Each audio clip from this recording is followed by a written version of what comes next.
That is Atandi. Honorable Speaker, I didn't want to enter into this conversation, but Honorable Speaker, let the truth be said. The governor of Nyeri did not say anything out of this world. The governor of Nyeri was simply saying that there is no equity in sharing of national cake, and that's a fact. That when you look at the budget we have just passed here, so many sections of this country are not receiving projects. And the governor of Nyeri, as a leader elected by Nyeri residents, must fight for the welfare of Nyeri residents. So, Honorable Speaker, I think let us stem this discussion. The national cake is not being shared equitably. Most parts of this country are not receiving resources. And I want to support him. Let us not be a government that preaches unity because it is favoring us. Because if there is chaos, people who are stealing will not steal. You don't steal in chaos. You steal when there's unity. So we don't want this conversation about unity because we need unity and peace so that we can be able to steal in peace.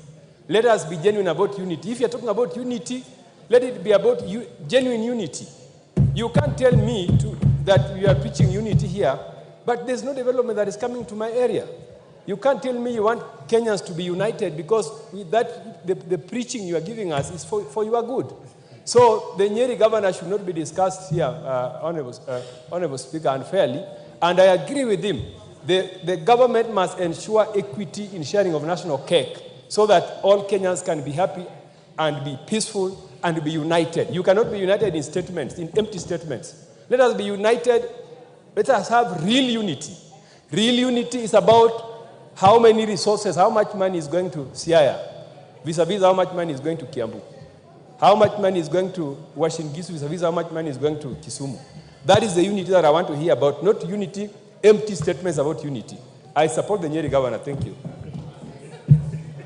Yes, Osoro. Yes. Thank you very much, Honorable Speaker. Honorable Speaker, what is happening today or in the recent past started like a joke from what many considered as mere statements by very top leaders of this country.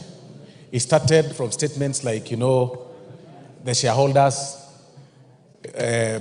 claiming that there are some communities that really did not contribute to the formation of this government, calling other people shareholders and other people traitors, and people kept quiet.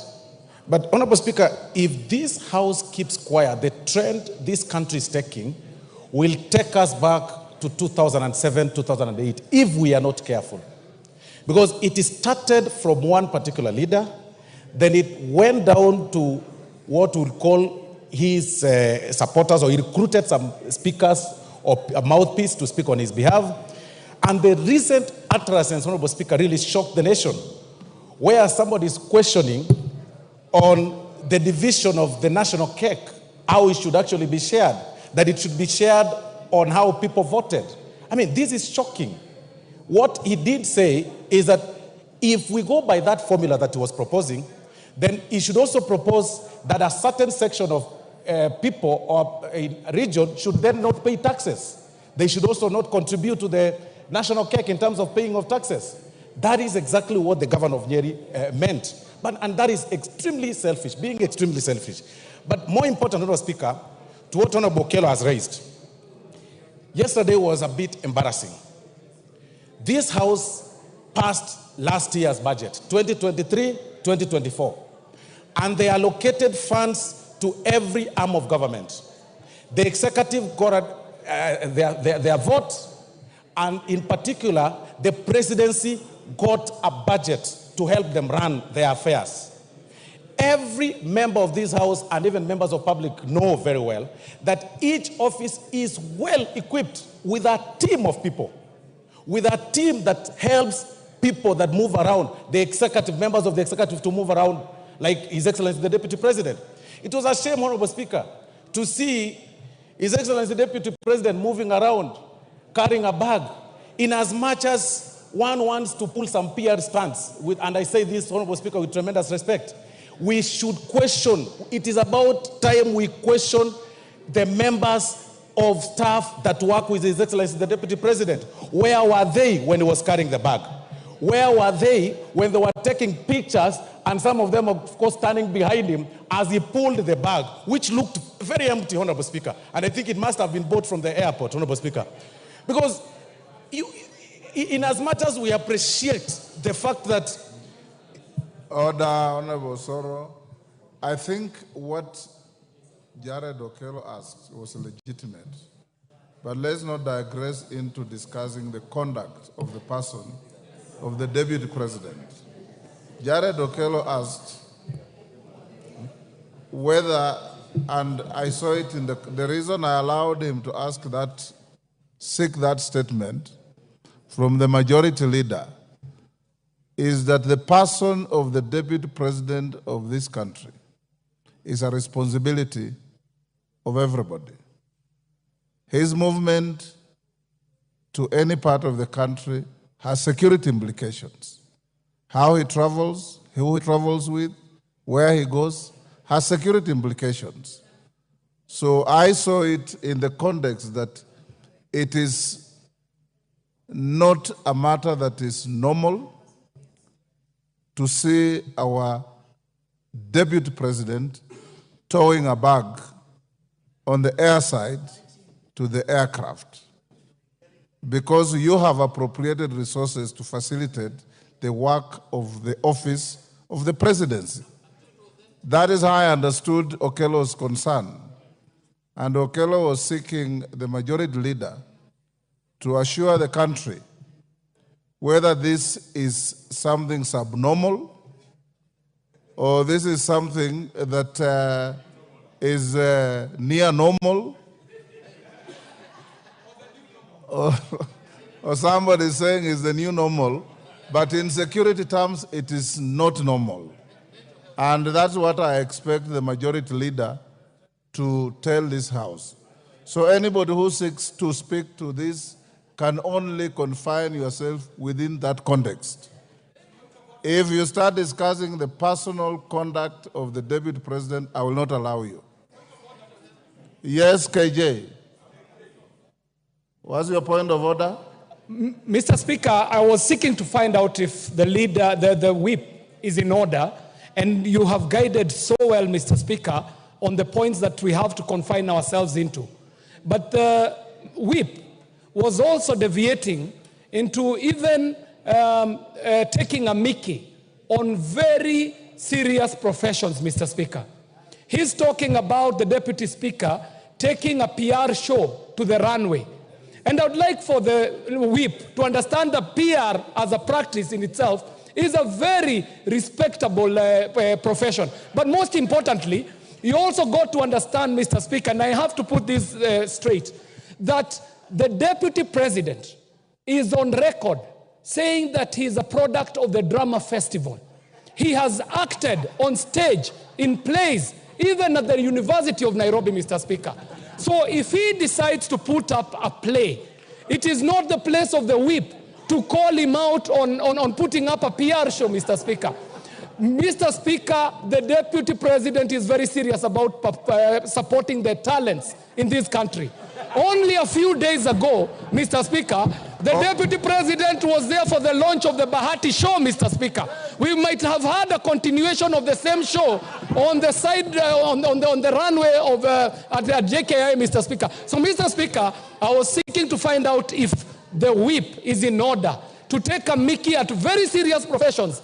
The profession of PR and public relations, the profession of actors, and even the people who chase clout for content, Mr. Speaker, for TikTok, are also doing a serious job, Mr. Speaker. So I would want you to find the whip out of order totally, Mr. Speaker, for deviating from the issues as you directed. Thank you very much, Mr. Speaker. Order, honorable members, honorable KJ. The act of a Deputy President towing a travel bag on the runway is not a display of talent. And it cannot be. Yes, Osoro, wind up. Thank you very much, Honorable Speaker. Honorable Speaker, I stand guided and I'll not delve into the conduct of His Excellency Deputy President.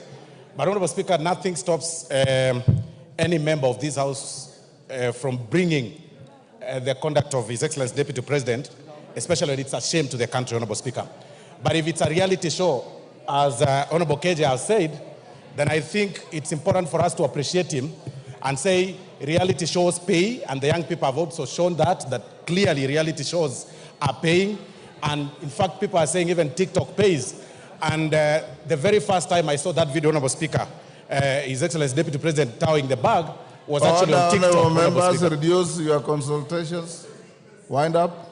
Thank you, Honorable Speaker. So generally, Honorable Speaker, what I'm saying is that members, any public officer, any public servant, Honorable Speaker, right from the top, His Excellency the President, downwards, to all those people that have been given the privilege to serve in this country, should be careful on the utterances they make and their conduct in public. And it's at this point sometimes, Honorable Speaker, that we ask whether clearly NCIC is operational. Because at this point, we should be seeing the governor for Nyeri being summoned and questioned for his utterances against a certain community and profiling some communities as lesser human beings, Honorable Speaker. And we should also be seeing, the people raising questions on Chapter 6 of the conduct of even some members, senior members of the executive, on how they carry themselves in public. But to also applaud the Deputy President, Honorable Speaker, and appreciate him for deciding to spend less, and use a commercial flight to Mombasa. That is now what we want. That is how we move around. That he is able now to pay. Zamzam, wind up. Asante sana Mheshimiwa Spika. Na mimi nataka nielezee wabunge wenzangu mambo yanayotendeka si mambo ya kucheka. Mheshimiwa Spika, sisi tunajua majukumu ya naibu wa rais. Na hata kama leo pengine Mheshimiwa Spika wewe pia ungefanywa hivyo, tungesimama hapa kuweza kukutetea, kwa sababu kuna bajeti ambayo imewekwa na tumemuona mara kadhaa akilalamika kuwa ndege imemwacha, ameambiwa sijui kuna hivi na vile. Kwa hiyo kuna shida katika taifa letu, na mimi naomba ikiwezekana Mheshimiwa Rais na Mheshimiwa Naibu wa Rais waweze kukaa chini, haya matatizo yaishe, kwa sababu Kenya ni yetu sisi sote. Na hata alivyoongea yule governor wa kule Nyeri, amezungumza makosa, kwa sababu ugavi wa rasilimali unafaa uende sawa katika taifa nzima, Mheshimiwa Spika. Na kama alikuwa anataka kutetea pengine naibu wa rais, asingetumia matamshi yale, kwa sababu yanazidi kuleta sintofahamu. Kama ile mashini ya miwa kule ilikuwa ni haki wao kupewa fidia kuweza kuregesha ule mtambo wa miwa, Mheshimiwa Spika. Lakini kwa yote ile pia sisi kumuona katika ndege ambao ni abiria wa kawaida bila hata security, Mheshimiwa Spika, ilikuwa inatatiza ile image ya taifa la Kenya, Mheshimiwa Spika. Kwa hiyo mimi naomba, na nimeona hata wabunge katika mikutano wakizungumza, wakirusha cheche za maneno. Wakati huu Wakenya wana matatizo, bidhaa zinapanda juu. Inafaa wakati huu tuwe tunaongea juu ya finance bill, Mheshimiwa Spika, lakini tetesi ambazo zinakuja katika taifa hili wakati huu ni vipi Deputy President anatembea, naibu wa rais ametembea na begi, sijui imekuwa vipi. Kama kuna matatizo, mimi naomba hasa wale ambao wako upande wa mrengo ule, sisi tulizoea matatizo yetu, manake tulipigwa mkatucheka na sasa kimewaramba. Lakini yote tisa, muweze kukaa chini, muweze kutatua matatizo yenu. Hata mkimshika leo spika wa bunge hili, kwa vile yuko mrengo ule, nione mtu anamletea na ile haki zake za kimsingi anapokonywa, kama Mama Zamzam, mtasimama nitazungumza, kwa sababu akipatikana wewe leo, kesho mwingine atafanziwa hivyo. Tumeona hata kule kwa rais aliyostaafu kumetokea pia tetesi. Mambo haya yanafaa yakae chini, kila mmoja apate haki yake, na tuangalie sasa maslahi ya Wakenya. Asante sana Mheshimiwa Spika. Mkunji.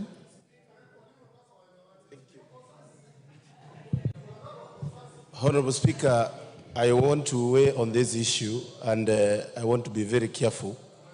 Honorable Speaker, almost everybody who is speaking on this issue is my senior in politics and my senior in many of the things that we are doing. But Honorable Speaker, I feel that I need to put in a perspective of a newcomer in politics of Kenya. Honorable Speaker, while I really don't know how this country will be in a few years, I feel like we are changing tune and we are coming out in a way that we can even mess our democracy. Honorable Speaker, I want to call upon our senior leaders to embrace speaking in the rooms, and then they come out to tell us in very clear terms what is happening and what is going in the country, Honorable Speaker. Honorable Speaker, I was also very worried when I saw the Deputy President carrying his own bag. And I felt sad because if I was there, I could have carried for him the bag. Was he carrying or towing? He was carrying the bag, Honorable Speaker, and it looked like a bag that wouldn't fit even in the carrier side of the plane. And Honorable Speaker, I feel this is something that the majority leader must clarify to this House. Why would we have the Deputy President carrying a bag in a commercial flight? And Honorable Speaker, I also feel we are getting into the conversation of how to save on costs. And we need to embrace what the Deputy President has brought about, that we should be able to travel together with our colleagues who are not senior members of our society. But Honorable Speaker, we have bigger problems to think about. And Honorable Speaker, I want to say that in our community, Embu, right now we are reeling with a lot of poverty because of the ban of Mogoka, Honorable Speaker. And I feel this House, together with these members, are not doing enough to help us and listen to both sides of the divide so that my people don't die because of poverty, Honorable Speaker, when they were making a living out of this thing. Honorable Speaker, this is serious, and I want to say that we have to know how our people make money and not ignore the fact that they might even mess up their lifestyles. Honorable Speaker, while I'm finishing, I also want to say that reading the standing orders, I'm happy with your guidance that we should not, without a substantive motion, speak about characters of our senior leaders, especially leaders in the caliber of the Deputy President and the President. So we are still learning on how to handle these things, but I would really urge, even us here as members of Parliament, especially from this government side, we need to even have a kamukunji and speak and guide our leaders if they are not guiding us right. And that will really help us as we move on. And I hope the majority leader has heard me. Thank you, Honorable Speaker. Junet? Yes. Mr. Speaker, this matter that has been raised by Honorable Jared is really a matter of national importance, because we are dealing with the offices of the President and the Deputy President. The presidency. Office of the Presidency is saying, Onjala, the MP for Budalangi. Mr. Speaker, yesterday I watched in the social media the Deputy President carrying a bag in the streets of Jomo Kenyatta. What struck me, Mr. Speaker, in that episode, as somebody who has traveled a lot, is the kind of bag the Deputy President was carrying. That one really struck me. That the kind of bag is not for the Deputy President. That bag is for something else. Another thing that struck me in that episode is what was the content of that bag, because the Deputy President could not even give it to his bodyguard. He had to hold it himself in person, Mr. Speaker. What could have contained in that bag, Mr. Speaker? I don't know whether a committee of this Parliament can get to know for us what is the content of that bag that you cannot even trust with Ngunjiri Wambugu was behind him, that he held for me this bag, Mr. Speaker.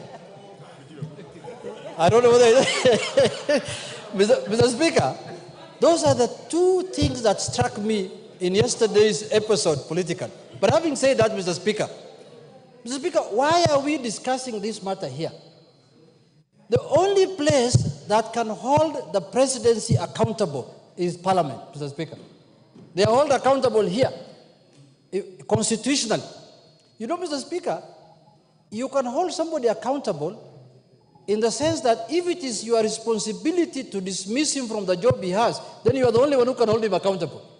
It is a clear provision in the Constitution that this is the House that can remove anybody who occupies those offices, Mr. Speaker, and you are a senior lawyer. Mr. Speaker, if what I am seeing or this trend I am seeing continues, you know very well, Mr. Speaker, the Constitution says a state officer must bring honor, dignity, and respect to the office he's holding. Mr. Speaker, you cannot demean the office you are holding and you expect to attract dignity and respect. Mr. Speaker, let's call a spade a spade. If you want to politic, that is fine. If you want to go and talk in a church, in a public burial place, that is fine. But not to the extent of demeaning the office of the Deputy President. Even the office of Member of Parliament cannot be demeaned, Mr. Speaker. When some of our colleagues misbehave, we take offense. When some of our colleagues here go to burials and behave in a manner that is unbecoming, a manner that a Member of Parliament should not behave, we take offense. We say, no, we talk to them, don't behave that way. As a whip, I guide them in my office. You can't behave like this. I don't know whether the executive has a whip. The whip of the executive now must come in. I don't know whether it is the majority leader who is the whip of the executive. But a majority leader, if somebody is not interested in any job, there are Kenyans who are interested in that job. Man. Why don't you do something? We are here to execute it. There are many Kenyans who can perform. Men and women. And many Kenyans, men and women of high standard and caliber, including, no, I don't qualify because I'm not from Kenya Kwanza. But anybody else is qualified. Mr. Speaker, you know, Mr. Speaker, the deputy presidency is a very, very critical office. In our neighboring country, the president today who's running that country was a deputy president. She was a deputy president of President Magufuli. And today she's a president of the Republic of Tanzania. So that tells you how important that office. That is not the kind of office that can be occupied by somebody who's pulling a trolley in the corridors of Jomo Kenyatta Airport. It's not possible. So, Mr. Speaker, why we are talking as a parliament, because it is here that we discuss matters of concern to the people. And surely, Deputy President pulling a trolley is of matters of concern to the public. The discussion here is, why did he use the Kenya Airways, public transport? That is neither here nor there. The issue is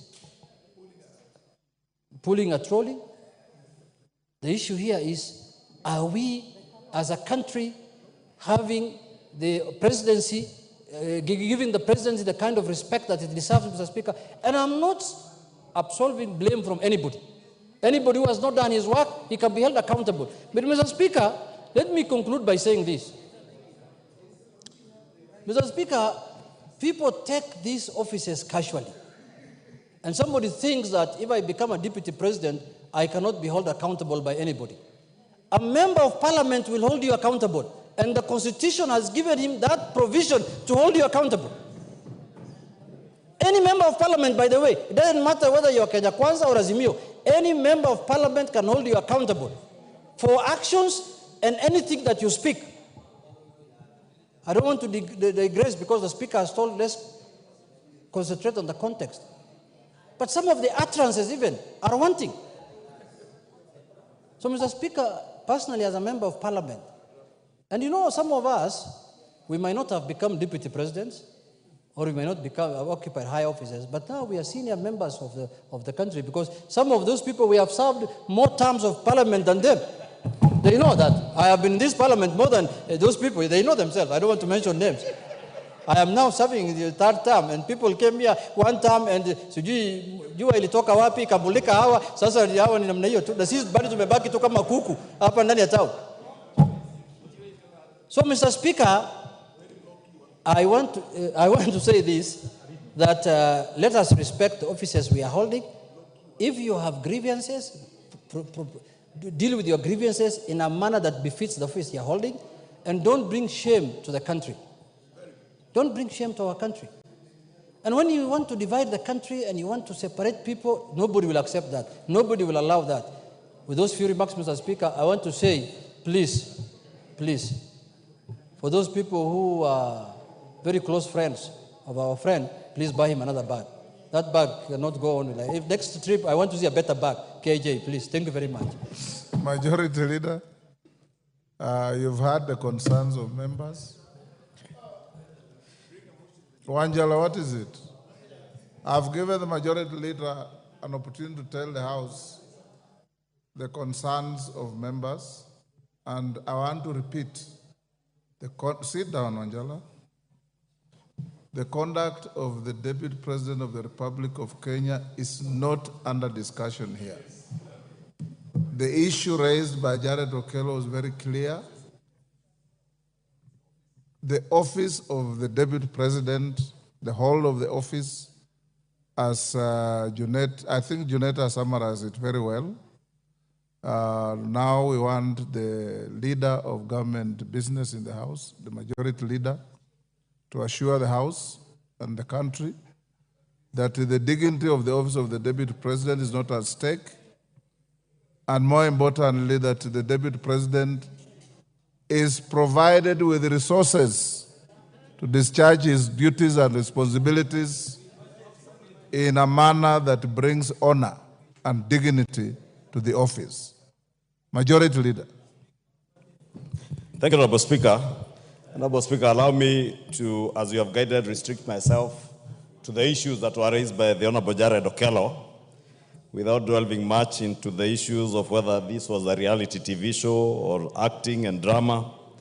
Honorable Speaker, to confirm to the House and to the country that both the President, the Deputy President, and also the Prime Cabinet Secretary, all Cabinet Secretaries, and indeed, even members of Parliament, are well and adequately provided for in terms of budgetary allocations, including budgetary allocations for travel and staffing in all our respective offices.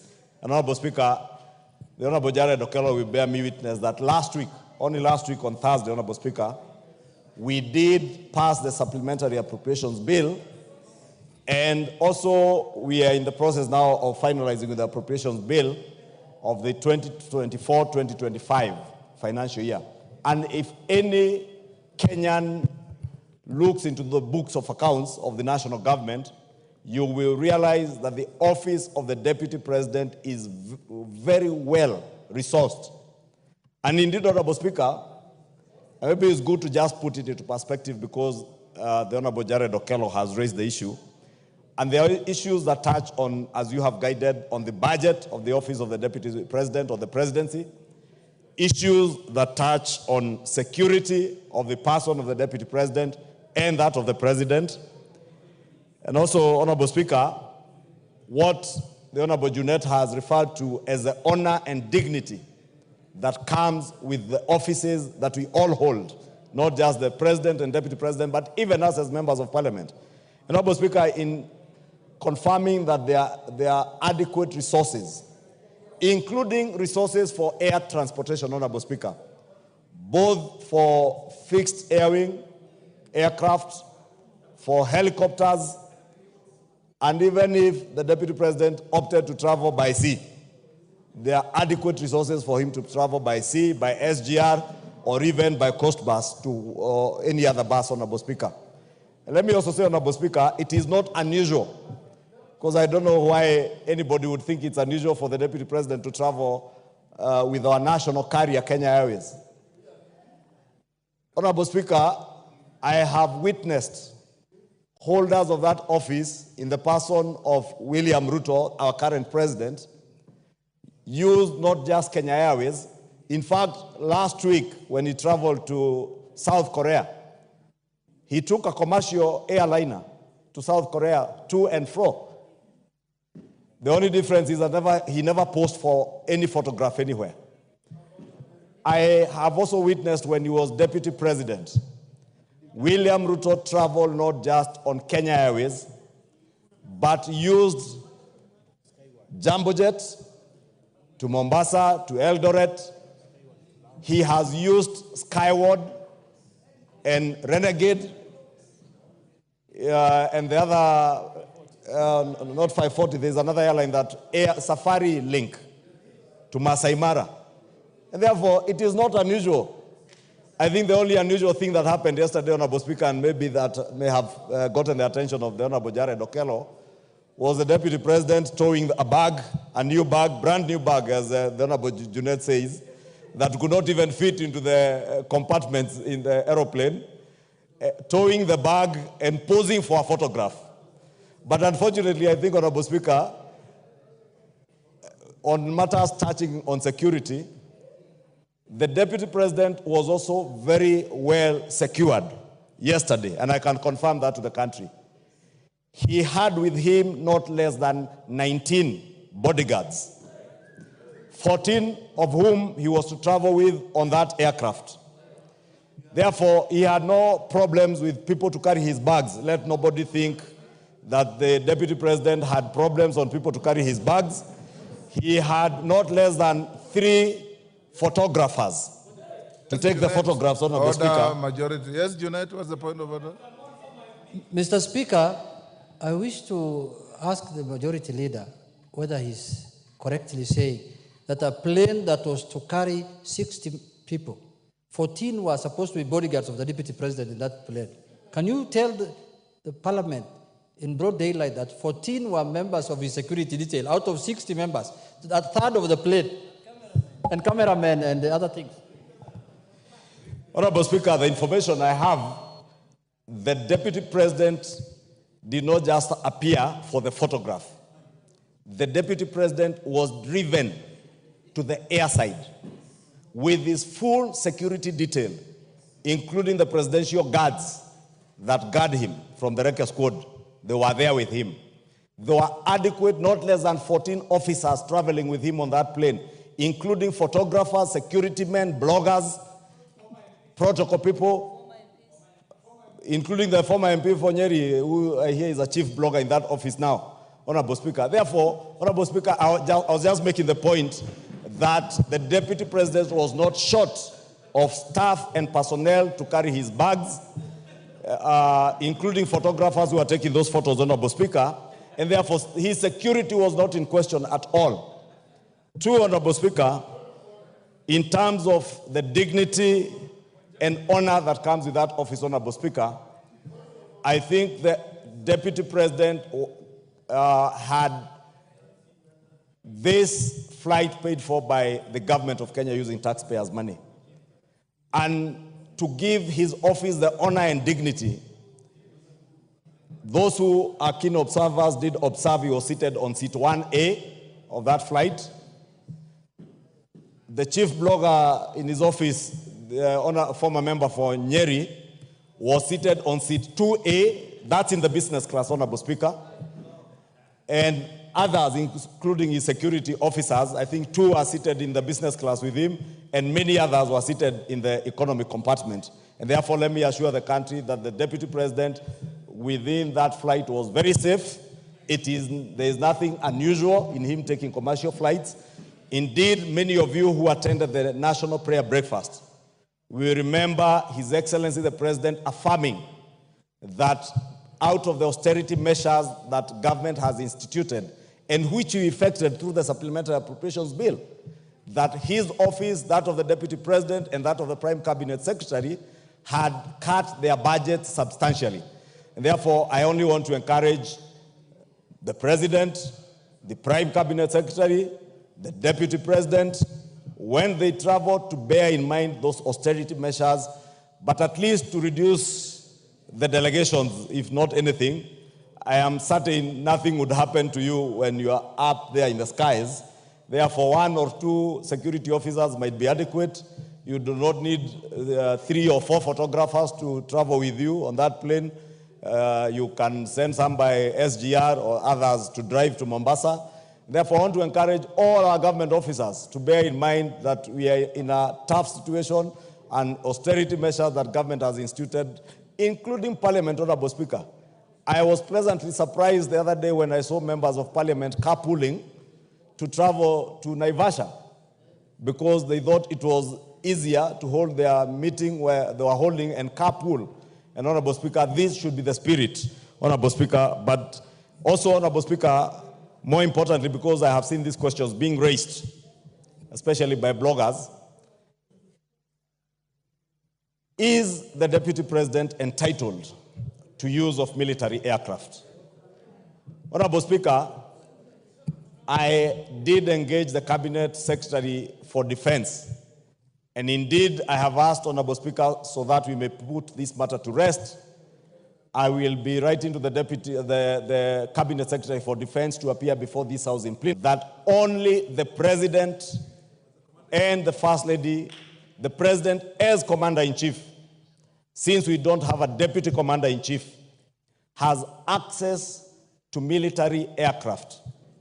The Deputy President has a police aircraft designated for his use, which currently is under maintenance, and the Cabinet Secretary tells me in the next few weeks they will have finalized with its maintenance, because it is not just a police aircraft that is maintained by government, but whenever the Deputy President is flying that aircraft for his safety and security, bearing in mind the office he holds, is usually flown and operated by Kenya Air Force pilots and servicemen, Honorable Speaker, so that we can assure the Deputy President's safety, assure the country of the Deputy President's safety.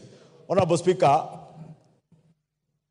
when the Kenya Kwanza government took over, I am also informed, Honorable Speaker, our defense forces would occasionally allow senior government officers to use their aircrafts at times on request.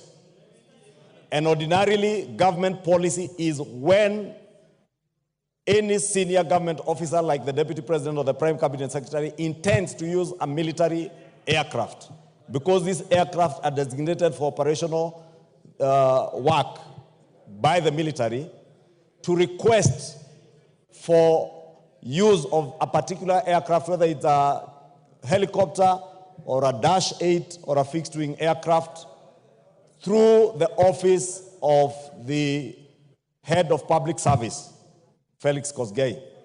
Honorable Speaker, let me put it on record, because I have checked those facts.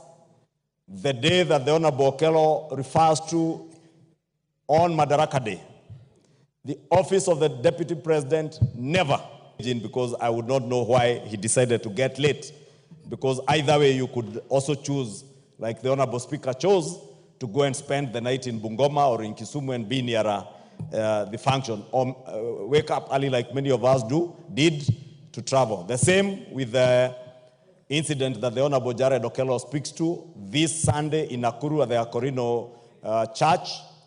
It is true, the Deputy President arrived over an hour later than the President. The President was magnanimous and courteous enough to be able to receive his deputy. And, Honorable Speaker, I can also confirm, because I was to join you in Laikipia, we left Nairobi at exactly the same time with the Deputy President at about 10:44 a.m. when his chopper was lifting from his current residence. Honorable, we traveled together. There was a slight challenge with the weather, I can confirm, Honorable Speaker, around Mount Longonot. And we were able to maneuver through within a period that did not exceed 5 minutes. As to why the Deputy President chose to tell the country that he had transport and weather challenges, Honorable Speaker, on the pulpit in church, again, I would not be able to be in a position to tell why the person serving in the office of a Deputy President would choose to tell what is not true while standing at a pulpit in a church, Honorable Speaker. And since, Honorable Speaker, you have guided, we are not here to discuss the conduct of any person. I do not want to dwell into that. But to assure the country that both the President, the Deputy President, the Office of the Prime Cabinet Secretary, from what the Minister for Defense has informed me, may, in writing, ask for use of military aircraft. And, Honorable Speaker, the Defense Cabinet Secretary did inform me that for the last 1 year, the aircraft that were being used by the Deputy President, the Prime Cabinet Secretary's office, and other senior government officers occasioned an expenditure of 500 million shillings, 500 million shillings, to KDF. KDF has written to the various offices and the office of the Deputy President has written back declining to share in the costs of the wear and tear and fuel of these aircrafts. And that is why the Kenya Defense Forces and the Ministry of Defense made a policy decision that should any officer want to use military aircraft, it must be on request, since all these offices have resources appropriated to them for air travel. Therefore, if you use a Kenya Defense aircraft for fuel, for wear and tear, you pay for it from the budget in your office. And therefore, Honorable Speaker, should cry foul that they have not been allowed to use military aircraft. Only the President, as Commander-in-Chief, has unfettered access to use of military aircraft, but that aircraft that is designated from the Kenya Police, that is under maintenance, and I must insist, that maintenance, Honorable Speaker, you've seen what has happened in our neighboring country and our compatriots in Malawi, and may the Lord rest the soul of the Vice President of Malawi and the people who perished in the air crash, in internal peace, Honorable Speaker. We would not fathom that happening to any of the officers serving in our government.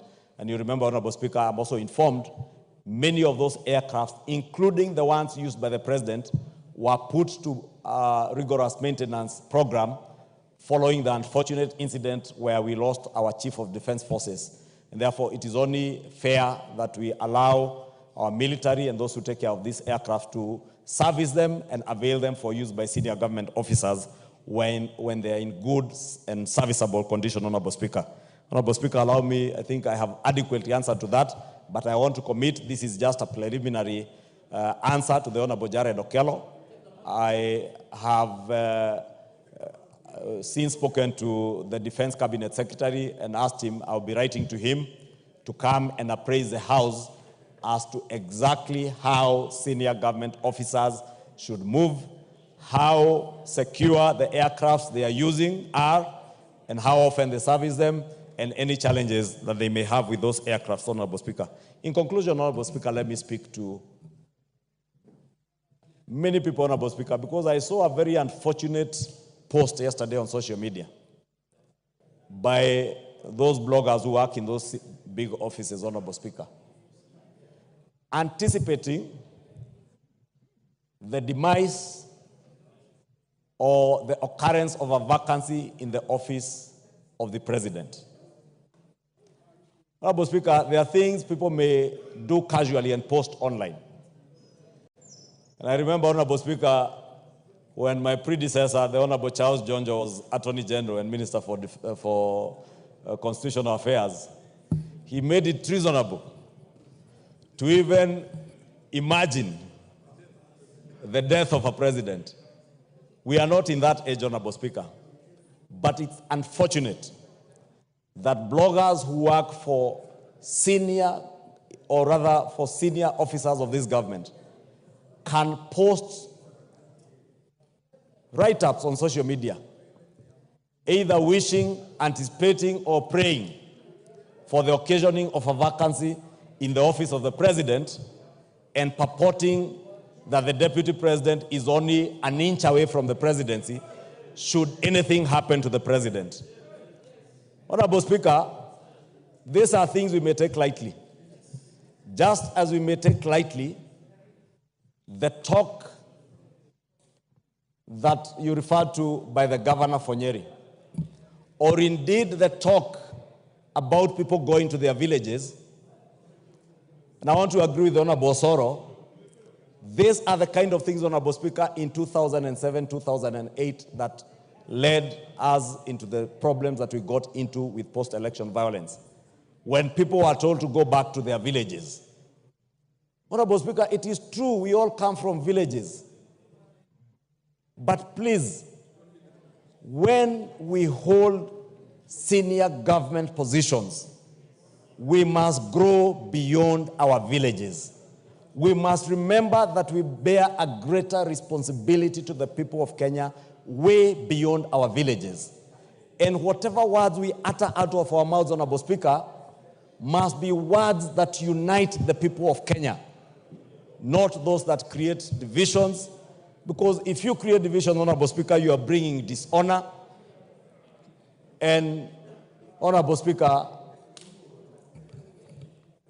dealing a big blow to the dignity that the office you hold would have, Honorable Speaker. Lastly, as I said, Honorable Speaker, over the weekend elsewhere, respect is earned. Respect is earned. Honorable Speaker, there are members of parliament here who have suffered.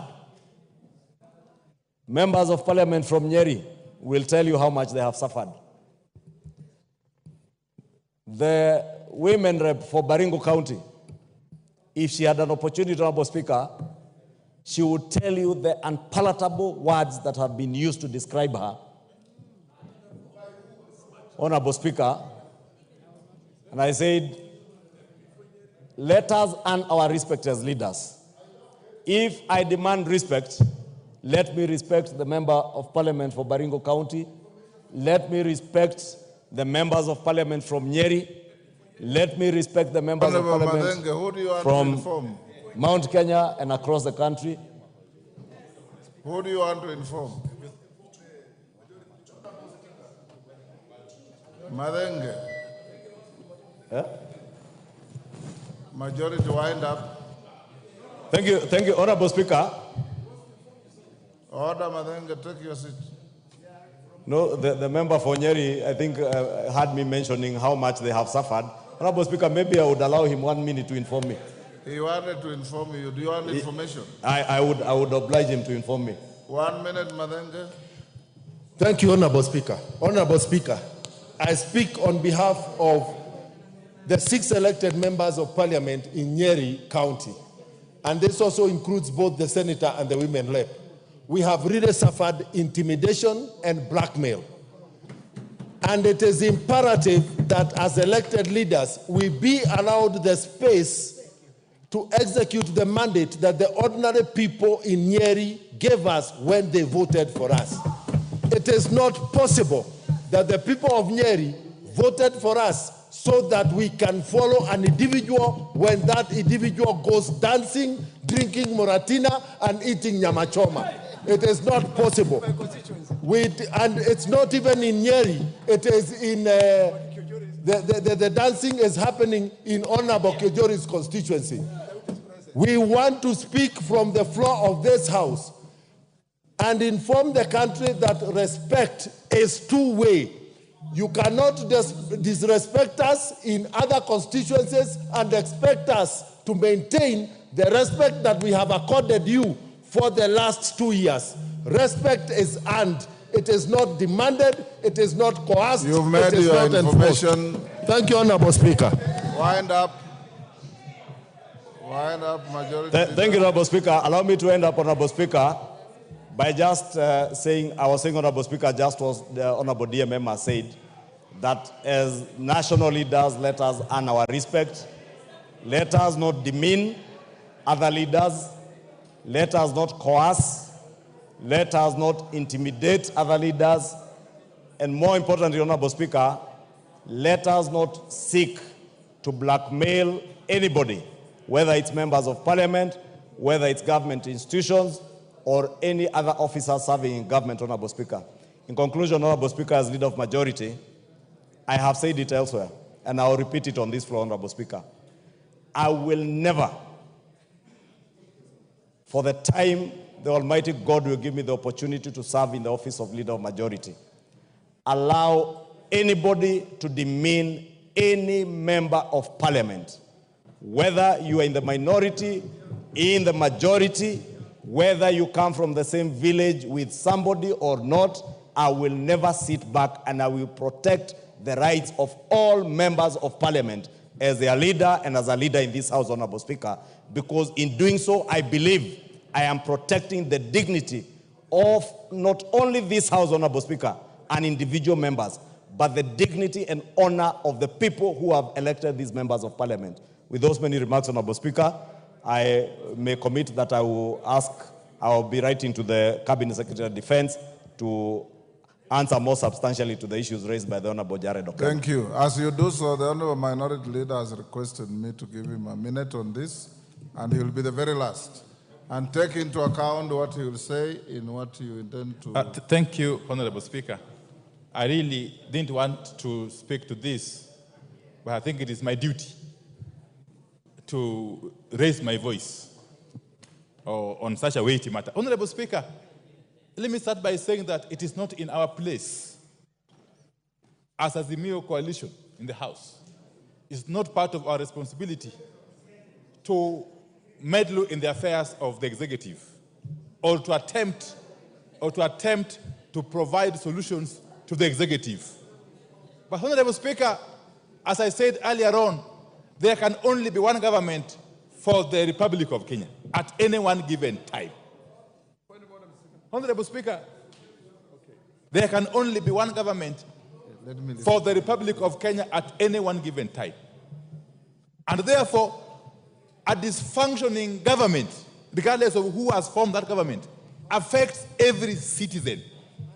What we are seeing here is the making of a dysfunctioning government. That is what I have to say first. But second, Honorable Speaker, as students of history, we are told that history repeats itself. First, as a farce, and second, as a tragedy. Honorable Speaker, you will recall what happened in this country in the year 1989 or thereabout, when the then Vice President, Dr. Joseph Njuguna Karanja, was hounded out of office on account of becoming too big, of making fellow leaders to kneel before him. He became a kneel before me Vice President. Honorable Speaker, at one point, he actually purported to be the acting president when President Moi was around still. Honorable Speaker, I don't want to say who was right or wrong. Likewise, I don't want to say who is right or wrong in the present instance, because I don't belong to Kenya Kwanza. But let me say this. Honorable Speaker, the Kenya Kwanza government has got a duty now to govern. But he also owes Kenyans a duty to give them a functioning government, a functional government. And therefore, anything that can create dysfunction in government must be sorted out as quickly as possible. Honorable Speaker, you know, when a hyena wants to eat its children, he starts saying that they smell like a goat. Honorable Speaker, I don't know who is the hyena here, who is the goat here. But Honorable Speaker, something is definitely not working. Honorable Speaker, from where we sit as Azimio members, we see a situation where the marriage is not working. And if the marriage is not working, the logical thing to do is to separate. So marry another wife. The wife and the husband are not compatible or are no longer compatible. Yes. So the most logical thing to do is to divorce, but start by separating. So if you want us to help you in the process of separation and divorce, then we are willing to do so. We shall offer our free services. Thank you, Honorable Speaker. Order. Honorable members, wacha tuachie hapo. This matter will end here. Next order. Next order. Order number 11, Committee of the Whole House. Order, honorable members, will you be upstanding?